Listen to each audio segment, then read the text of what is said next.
सैयदना अबू तालिब अलैहिस्सलाम की मौत का जब वक्त आता है तो इसके ऊपर दो अहादीस हमारे पास मौजूद हैं, सही मुस्लिम से और एक सही बुखारी से। ठीक है, उमर सीरीज़ में भी इसका कुछ हिस्सा फिल्माया गया है, वो अब मैं आपको बताता हूँ कि आप देख सकते हैं सैयदना अबू तालिब अलैहिस्सलाम लेटे होते हैं तो आपके पास आपके बेटे अली और आपके दो भाई हमज़ा और अब्बास मौजूद होते हैं।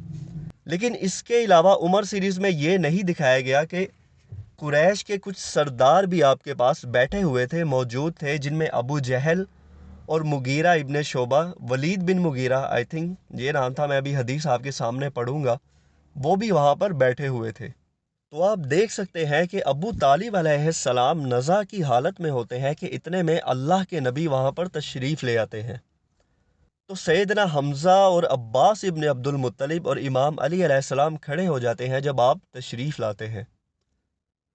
अबू तालिब अल्लाह के नबी से कहते हैं कि काश मेरी उम्र में थोड़ा और इजाफ़ा हो जाता, इसलिए नहीं कि मुझे ज़िंदगी से प्यार है बल्कि इसलिए कि मैं आपके साथ थोड़ा और वक्त गुजार सकता, लेकिन मेरा वक्त आ गया है। और अबू तालिब अपने बेटे अली की तरफ इशारा करके कहते हैं कि ये मेरा बेटा अली है और आपके चचा हमज़ा और अब्बास, ये हमेशा आपके साथ रहेंगे, आपकी हिफाजत करेंगे, ये कभी भी आपको अकेला नहीं छोड़ेंगे चाहे कुछ भी हो जाए। और जब आप मेरे बेटे जाफ़र और अकील से मिले तो आप उन्हें भी यही कहें जो मैंने इन सब के लिए कहा है। सही मुस्लिम की हदीस है 24A। ठीक है, आप सल्लल्लाहु अलैहि वसल्लम जब अबू तालिब के पास तशरीफ़ लाए तो इनके पास अबू जहल और अब्दुल्ला इब्ने अबी उमैया बिन मुगीरा को मौजूद पाया।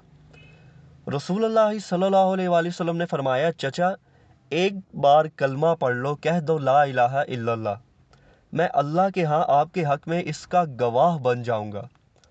अब अबू जहल और अब्दुल्ला बिन उमैया जो थे ये अबू तालिब का चेहरा देखने लग गए आगे बढ़कर और कहने लगे, अबू तालिब आप अब्दुल मुत्तलिब के दीन को छोड़ देंगे?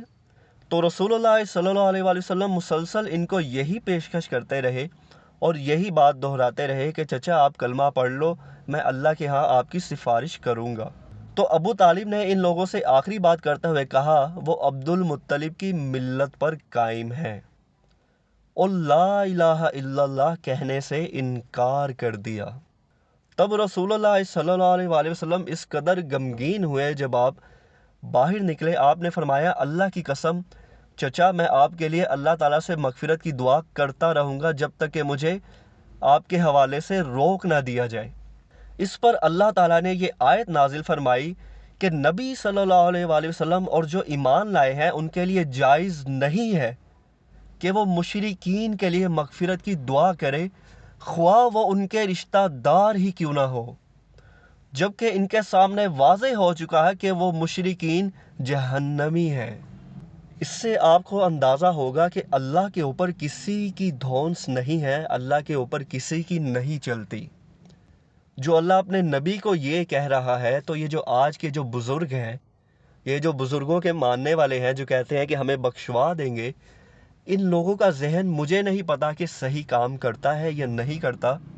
अल्लाह ताला ने अबू तालिब के बारे में ये आयत भी नाजिल फरमाई और रसूलुल्लाह सल्लल्लाहु अलैहि वसल्लम को मुखातिब करके फरमाया, ए नबी बेशक आप जिसे चाहें हिदायत नहीं दे सकते, लेकिन अल्लाह जिसको चाहे हिदायत दे देता है और वो सीधी राह पाने वालों के बारे में ज़्यादा आगाह है।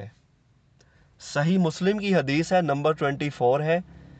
दरअसल मैंने एक शॉर्ट वीडियो अपलोड की थी तो उस पर बहुत सारे लोगों के कमेंट्स आए और उन्होंने कहा कि अबू तालिब जो थे ये मुसलमान हो गए थे, जबकि ऐसा नहीं है। अभी मैंने पूरी हदीस आपके सामने पढ़ दी है, मेंशन कर दी है, आप खुद जाकर पढ़ लेना।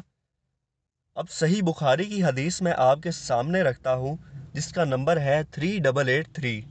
ठीक है, अब्बास इब्ने अब्दुल मुत्तलिब ने अल्लाह के नबी से पूछा कि आपने अपने चचा अबू तालिब के लिए क्या किया, आप उनके क्या काम आए कि वो हमेशा आपकी हिमायत करते थे और जब कोई आपसे कुछ कहता था तो वो गुस्सा होते थे।